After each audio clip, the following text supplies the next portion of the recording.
हरे कृष्णा, राधे राधे। स्वागत है आप सभी का गोविंद भजन चैनल पर। आज की इस वीडियो में हम सुनेंगे बृहस्पतिवार की व्रत कथा। तो चलिए कथा शुरू करते हैं। प्राचीन समय की बात है, एक नगर में बड़ा व्यापारी रहता था।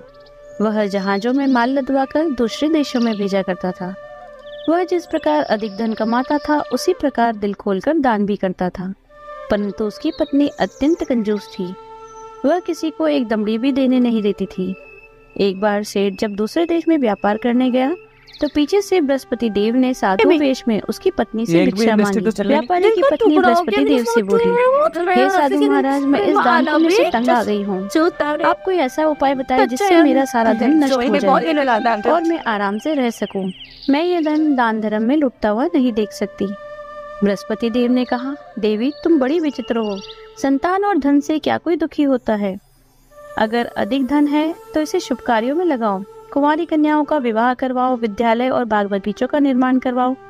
ऐसे पुण्य कार्य करने से तुम्हारा लोक और परलोक सार्थक हो जाएगा। परंतु साधु की इन बातों से व्यापारी की पत्नी को खुशी नहीं हुई। उसने कहा, मुझे ऐसी धन की आवश्यकता नहीं है जिसे मैं दान में दूं। तब बृहस्पति देव बोले, यदि तुम्हारी यही इच्छा है तो तुम एक उपाय करना। शाम बृहस्पतिवार घर को गोबर से लीपना, अपने केशों को पीली मिट्टी से धोना, केशों को धोते समय स्नान करना, व्यापारी से कहना हजामत बनवाए, भोजन में मांस मदिरा खाना, अपने घर में कपड़े धोना। ऐसा करने से तुम्हारा सारा धन नष्ट हो जाएगा। इतना कहकर बृहस्पति देव अंतर्ध्यान हो गए। व्यापारी की पत्नी ने बृहस्पति देव के कहे अनुसार 7 बृहस्पतिवार तक वैसा ही करने का निश्चय किया। केवल 3 बृहस्पतिवार ही बीते थे कि उसकी समस्त धन संपत्ति नष्ट हो गई और वह परलोक सिधार गई। जब व्यापारी वापस आया तो उसने देखा कि उसका सब कुछ नष्ट हो चुका है। उस व्यापारी ने अपनी पुत्री को सांत्वना दी और दूसरे नगर में जाकर बस गए। वहां वे जंगल से लकड़ी काट कर लाता और शहर में बेचता। इस तरह वह अपना जीवन व्यतीत करने लगा। उसकी पुत्री ने दही खाने की इच्छा प्रकट की, लेकिन व्यापारी के पास दही खरीदने के पैसे नहीं थे। वह अपनी पुत्री को आश्वासन देकर जंगल में लकड़ी काटने चला गया। वहाँ एक पेड़ के नीचे बैठकर अपनी दशा पर विचार करने लगा। उस दिन बृहस्पतिवार था। तभी वहाँ पर बृहस्पति देव साधु के रूप में सेठ के पास आए। बोले, हे मनुष्य, तो इस जंगल में किस चिंता में बैठा है? तब व्यापारी बोला, हे महाराज, आप सब कुछ जानते हैं। इतना कहकर व्यापारी अपनी कहानी सुनाकर रो पड़ा। बृहस्पति देव बोले, देखो बेटा, तुम्हारी पत्नी ने बृहस्पति देव का अपमान किया था, इसी कारण तुम्हारा यह हाल हुआ है। लेकिन अब तुम किसी प्रकार की चिंता मत करो। तुम बृहस्पतिवार के दिन बृहस्पति देव का व्रत करो। 2 पैसे के चने और गुड़ लेकर जल के लोटे में शक्कर डालकर वह चरणामत और प्रसाद अपने परिवार के सदस्यों और कथा सुनने वालों में बांटो।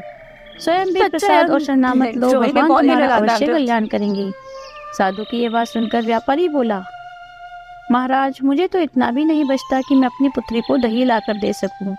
इस पर साधु महाराज बोले, तुम शहर में लकड़ियां बेचने जाना, जिससे तुम्हें लकड़ियों के दाम पहले से चौगुने मिलेंगे, जिससे तुम्हारे सारे कार्य सिद्ध हो जाएंगे। लकड़हारे ने लकड़ियां काटी और शहर में बेचने चल पड़ा।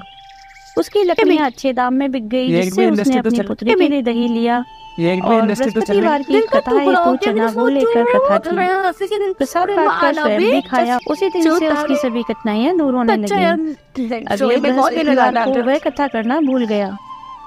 अगले दिन वहां के राजा ने एक बड़े यज्ञ का आयोजन कर पूरे नगर के लोगों को भोजन के लिए आमंत्रित किया। राजा की आज्ञा सुनकर पूरा नगर राजा के महल में भोजन करने गया, लेकिन व्यापारी व उसकी पुत्री तनिक विलंब से पहुंचे। अतः उन दोनों को राजा ने महल में ले जाकर भोजन करवाया। जब दोनों लौटकर आने लगे तब रानी ने देखा कि उसका कुटी पर टंगा हार गायब है। रानी को व्यापारी और उसकी पुत्री पर संदेह हुआ कि हार उन्होंने ही चुराया है। राजा की आज्ञा से उन दोनों को कारावास की कोठरी में डाल दिया गया। दोनों अत्यंत दुखी हुए। वहां उन्होंने बृहस्पति देवता का स्मरण किया। बृहस्पति देव ने वहां प्रकट होकर व्यापारी को उसकी भूल से अवगत करवाया। उन्हें सलाह दी कि बृहस्पतिवार के दिन कैद खाने के दरवाजे पर 2 पैसे मिलेंगे, तुम उससे चने और गुड़ खरीदना।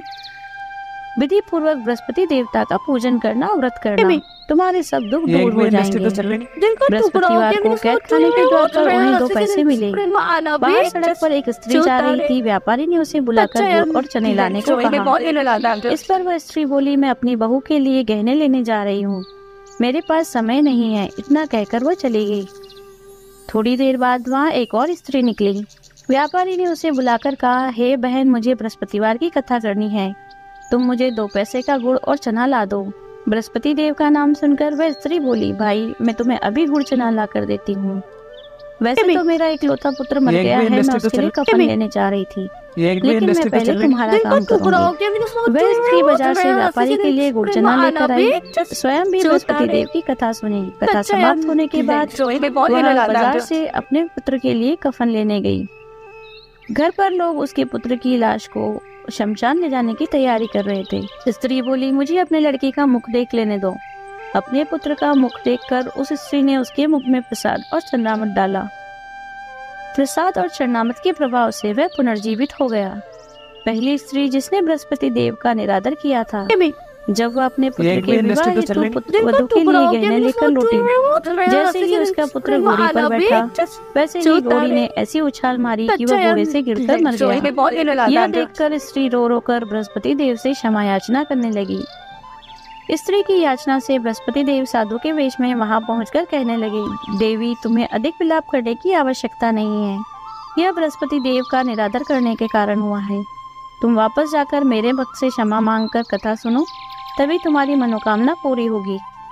जेल में जाकर उस स्त्री ने व्यापारी से माफी मांगी और कथा सुनी।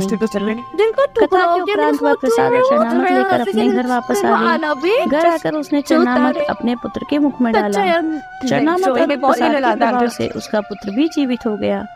उसी रात बृहस्पति देव राजा के सपने में आए और बोले, हे राजन, तूने जिस व्यापारी को और उसकी पुत्री को जेल में रखा है वह निर्दोष है। तुम्हारी रानी का हार वहीं खूंटी पर टंगा है।